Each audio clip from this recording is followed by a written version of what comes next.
on the avenue, both surprised by the way we looked. The years have changed us too.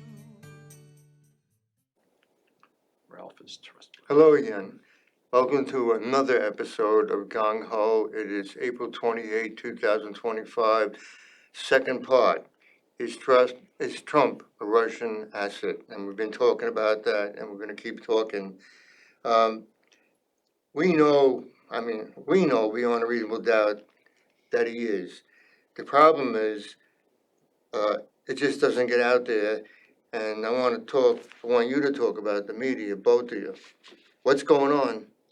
Right. The story. I mean, the facts and circumstances are out there. Trump is what he is.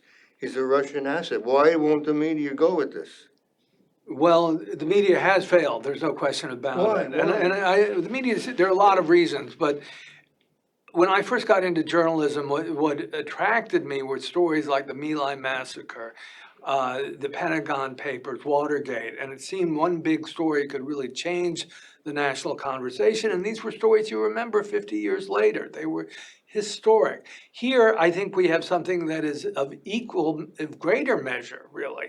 To have a Russian asset in the Oval Office is extraordinary. And you're right, it's not being covered.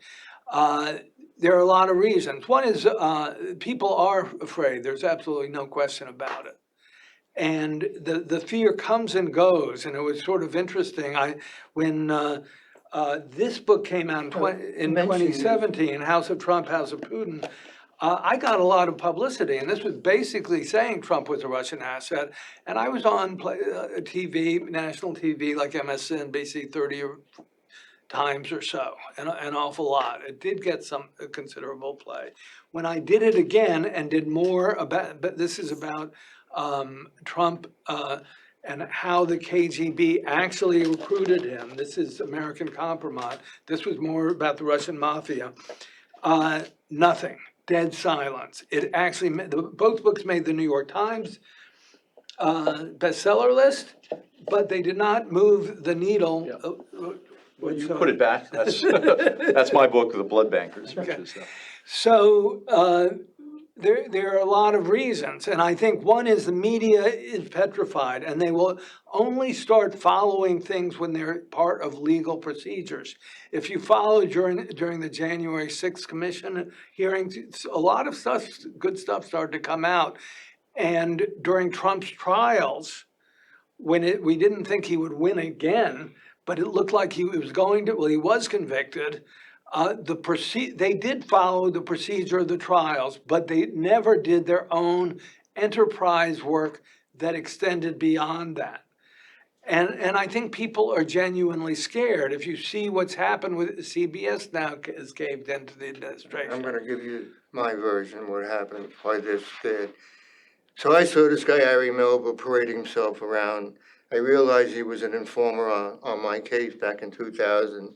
I started doing online research, and I found a writ to the Supreme Court of the United States, and I started reading through it, and it involved Felix Sater, it involved Trump, it involved my client, and I went to the first page, and the name of the lawyer that brought the writ in 2014. Now it's 2018, Richard Lerner. So I called him up.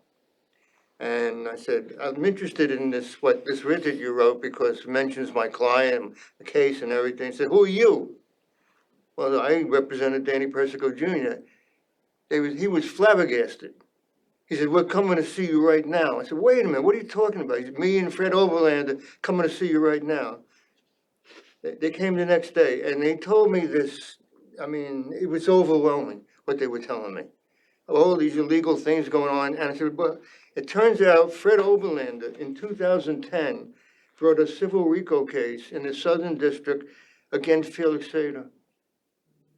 And the government went ballistic, came down on him, and they gagged him. They tried to put him away. And when I met them, they were fighting with the government already for 8 years. They didn't know anything about me. And then I come forward, and they actually were accused of trying to kill Felix Sater on the record. In 2011, they said, Felix Sater, they found out that Felix Sater was the main informer on the case, my client, for the first time. Bullshit. We knew Felix Sater was the main informer from day one. Day one, for sure. Unindicted co-conspirator, press release, already took a plea. We knew all of that. And they're saying in court that these two lawyers are conspiring with my client to kill Felix Sater in 2011. It's a bald-faced lie. I go to court. First I give an affidavit, detail and everything, go to court. The court has the affidavit, the prosecutor's affidavit, I have a lawyer. I'm there to testify. No. They wouldn't let me testify. They're going after these two lawyers. They're trying to stop him from telling the truth. The truth is about Felix Sater and what he did with Trump, and that he was sentenced illegally. All of this stuff went on. And these lawyers are being killed to the present day. So they are still being persecuted to this day. So I found out the government was doing this to these two lawyers. And guess what? Everything that these lawyers did was right, and the government went against them, and the courts always ruled for the government, even though it was wrong. That's what happened. Yeah. So, Well, I think my perspective on this is that, there are cases where you have informants and you have people inside that would come out and speak out, and the press loves that situation because they have someone they can point to, and in this case, we have not, for all of the research that we've done, we haven't been able to find someone within the Trump organization who was willing to say, or the FBI, or the Department of FBI, or Justice. to testify about what has been going on. There's a lot of circumstantial evidence. It's pretty strong, but we're still lacking that kind of corroboration. The other thing is that the international media is very interested in this story. I found in 2017, I had Zembla from the Netherlands, we had ZDF from Germany. I think especially Ukraine should be interested We in had, this. well, the They Ukraine are. press, they are. I've been interviewed by them a lot. They're, Poland is very interested in it because they're right in the front lines, and what Trump is doing with the Ukraine is really of direct interest to them. But Another thing, here is, in the US, we just don't have the kind of, I think in this case, the PAC journalists have not gotten into this story. And, that's an important point. It's a complicated story. The other thing that I figured out about, this is a massive cover-up, and institutions that we revered for a while, like the FBI, Department of Justice, federal courts, I found out there was more corruption than I ever thought. And specifically, what they do with these informants, they go out and they bust somebody that's really, really bad. Like I had a deal with a guy by the name of Peter Savino. They thought they were using him against the mob, the mafia. They did use him. They used him against Giannini, got him convicted. Peter Savino, he testified many times for the government. But I found out, I was retained by the defendants in the Windows case to get the dirt on Peter Savino. I did. And I went out and I found out about this guy. This guy was out there working for the FBI, and he was murdering people. He was doing drug deals. And one of the guys in his crew brought him down. He was working with the local district attorney in Kings County, brought him down for a murder. He was upset, this guy, and he actually made a case that Peter Savino murdered his friends. He made the case. They locked him up. Peter Savino, they locked him up. Kings County Homicide Squad locked him up for 2 murders based on the case that they had built. And Sater said, "Can I make one call?" He made a call, Sater. Peter Savino made a call. An hour later, FBI agents showed up and they told the local homicide squad, "You can't do this, he's ours," and walked him right out. That's what they do. So I didn't know that.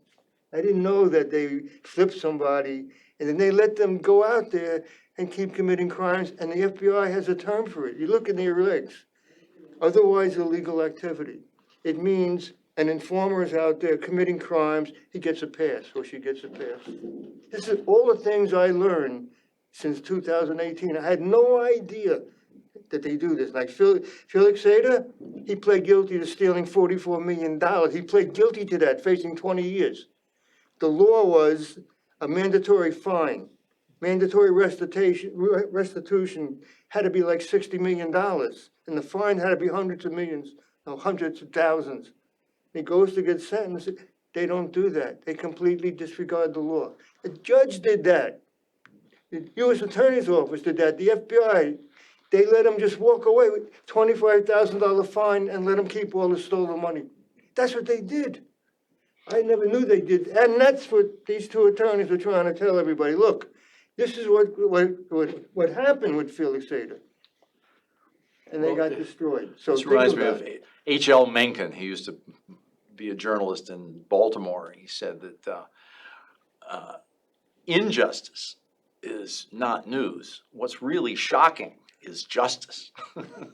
And so, in this case, we're fighting the good fight. I think we have to take responsibility for it. It's our faults. If we can't convince the American people that they need to care, that this is important, what are the 5 reasons people should care, Craig? Right, well, no, I want to add another reason why I think everything is so difficult to get across. And that is, the media has changed so much in the last 40 or 50 years. When I started out, Americans shared the same set of facts. Even during Vietnam, when Walter Cronkite spoke, everyone listened to him and he was more or less shared those facts. Today, that's not possible, and I think social media has just been horrible. And I had built up a pretty good following on Twitter, and then along comes Elon Musk, who takes it over. Before Elon Musk, if I did a tweet, I could get 800,000, 1 million people to read one single tweet. It was pretty good, I thought. Right. Now that he's in charge, I get maybe 800 people to read it.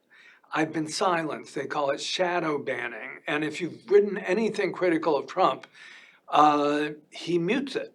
And it makes the whole idea of freedom of the press seem sort of quaint and outdated because, he can allow me to speak. It's just no one can hear me, Right.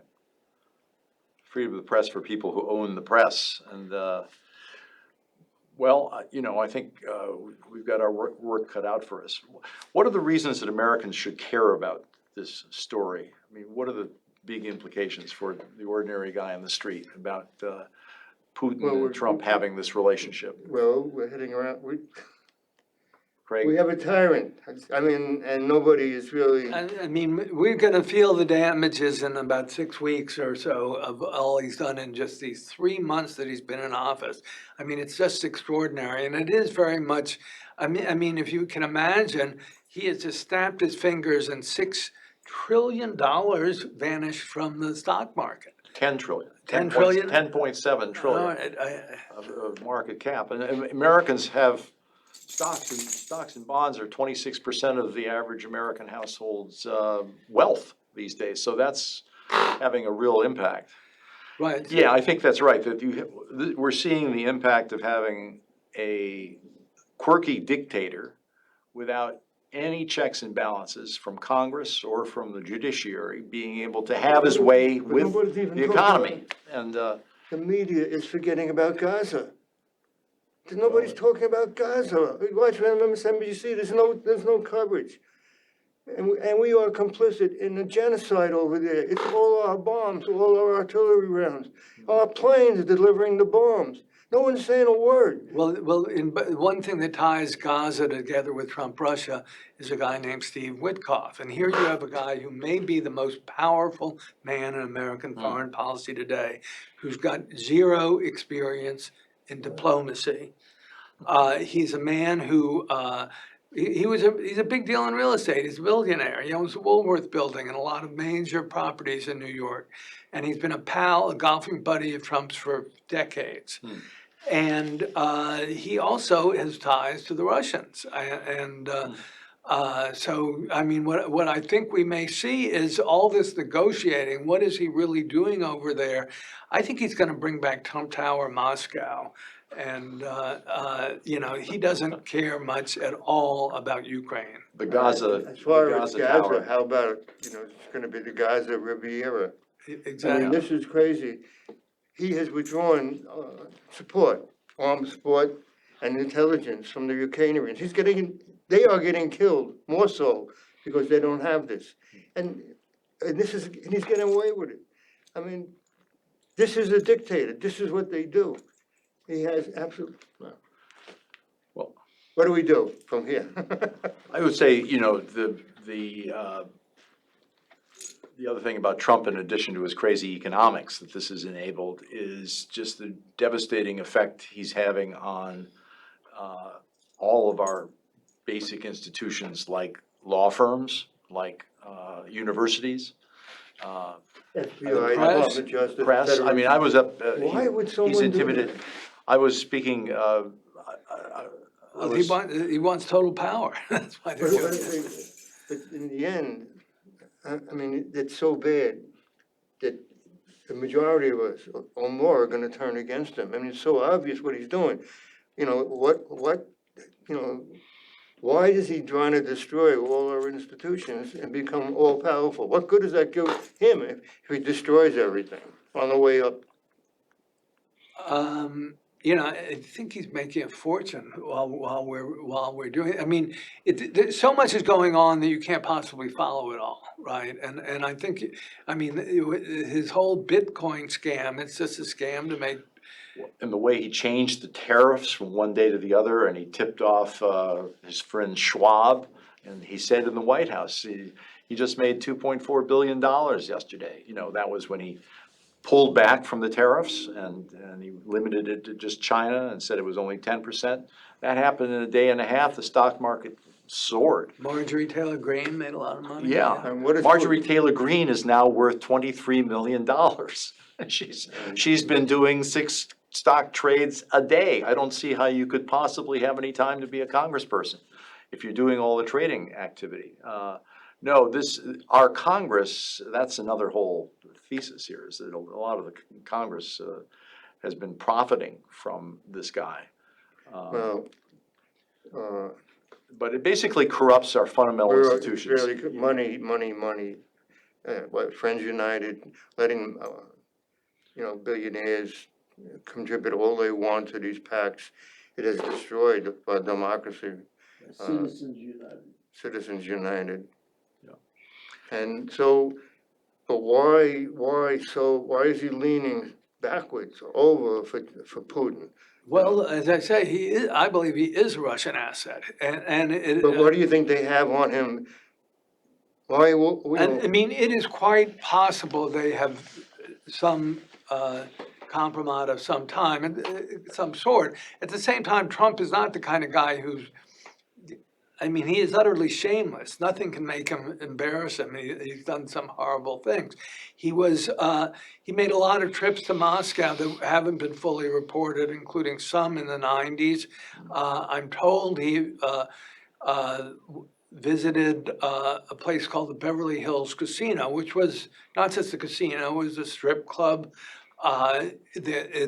Like many strip clubs, it had VIP rooms.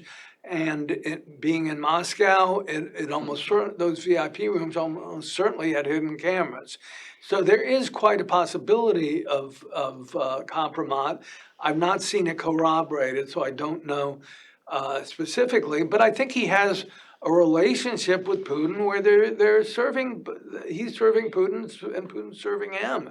And he's making out like a bandit. I mean, I think that's enough reason, really. He was dead broke, and he is now a billionaire again, and he's going to be a multi-billionaire. And I think he sees himself as competing with Elon Musk to be the richest person in the world.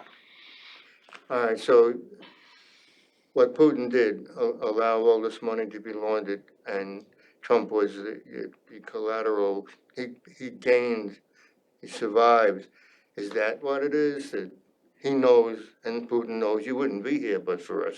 Right. I think it's important to understand the nature of a mafia state as Putin is constructed, and Trump is trying to implement it here. And he's trying to make people like Elon Musk are oligarchs. Pt.II, the Silicon Valley broligarchs, there are oligarchs now.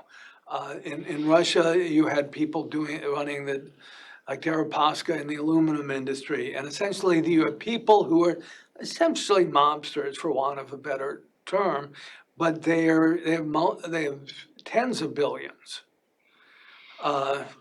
And they will serve, Putin allows that to happen so long as they serve his interests. I think the other possibility is that Putin may have buyer's regret. In other words, at a certain point, Trump, he has loyalties to Putin, and maybe there's compromise, we don't know. But, he is also an asset of the billionaire class. He's an asset of, Elon Musk. He's helped a lot of people in Gaza, who are on the Israeli side. So he's serviced a lot of interests around the globe. It's not just that he's wholly subsidiary to one, he's not a puppet on a string. He has agency. But I think his actions are not consistent with the idea that he has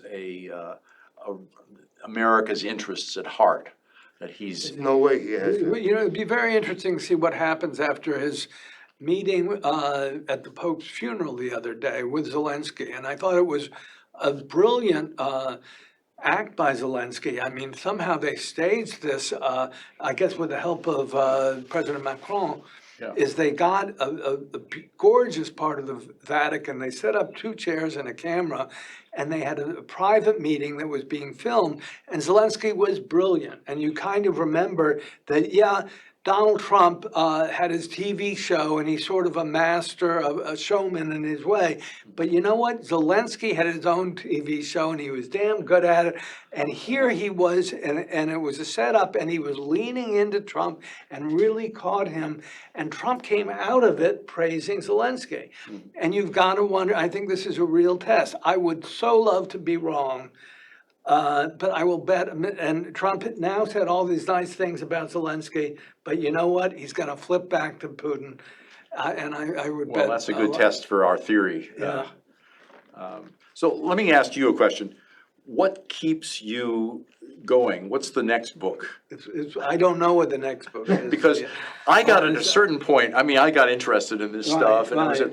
but I always felt like I got up in the morning, I had to take 2 showers.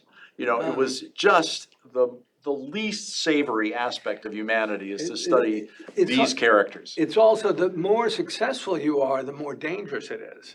Yeah. I mean, if you're very, very marginal, you're not going to be on Trump's radar screen. Right. But if you get out there big time, you will be. And you can see he's not, I guess he's not jail journalist yet, has he? But you could see things like that starting to happen. Well, he's talked about going after journalists who are using leaks. Right, and even lawsuits, I mean, it can be horribly damaging to a journal, even nuisance suits. They've got that much money, you've got to get lawyers. It can take 5 or 10 years. At this part of my life, I don't want to spend 5 or 10 years in court. And it hurts your reputation, even if it's a completely a nuisance suit.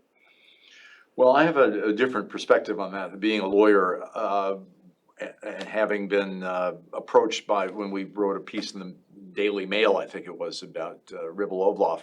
His lawyers came to me and said, this is, we may end up in court. And I said, great, terrific. I would love to depose you on any number of the following issues.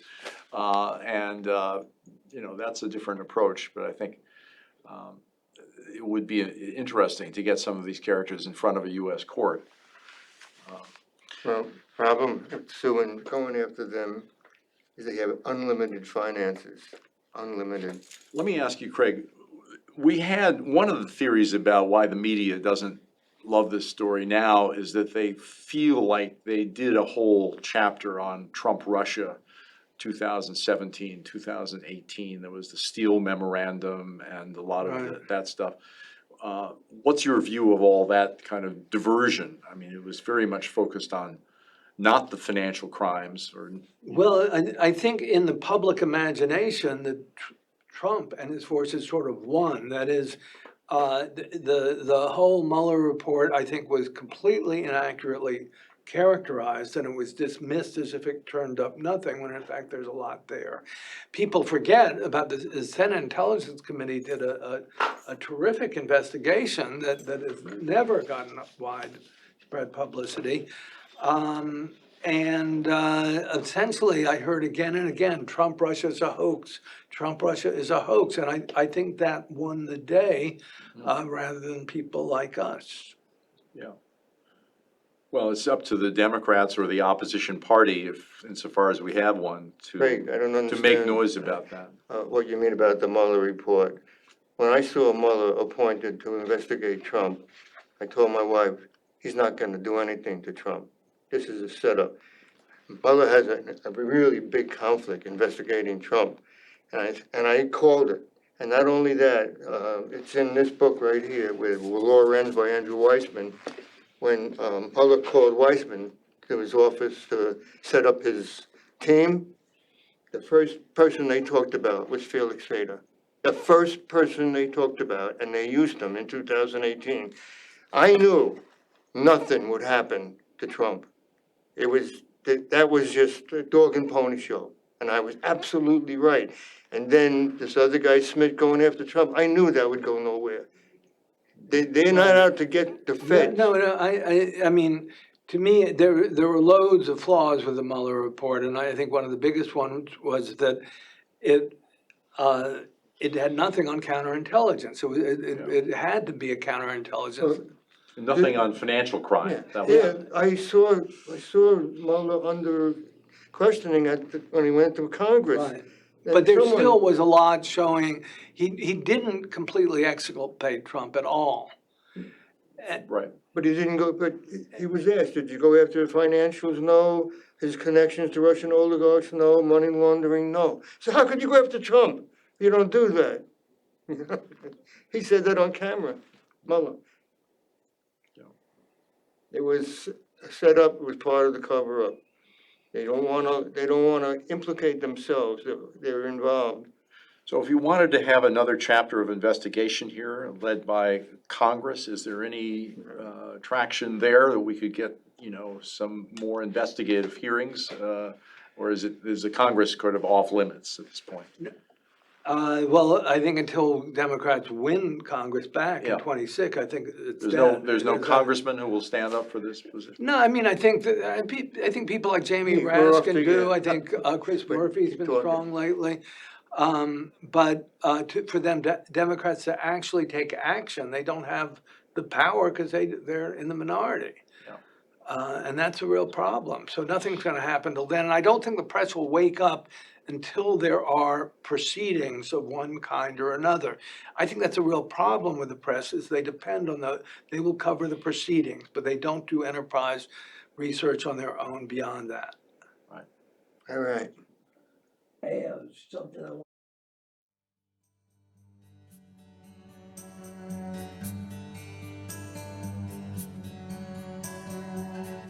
I saw